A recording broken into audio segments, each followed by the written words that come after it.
How to fix Warzone 2 Mildenhall neck error. 1. Restarting or resetting your internet. 2.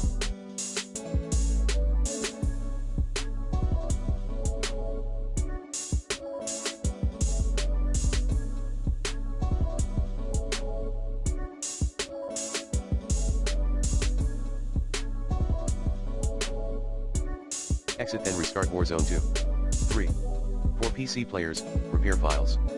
3.1 Steam, 3.2 Battle.net. 4. Other tips. 4.1 Quit and restart your game launcher. 4.2 Contact Activision support.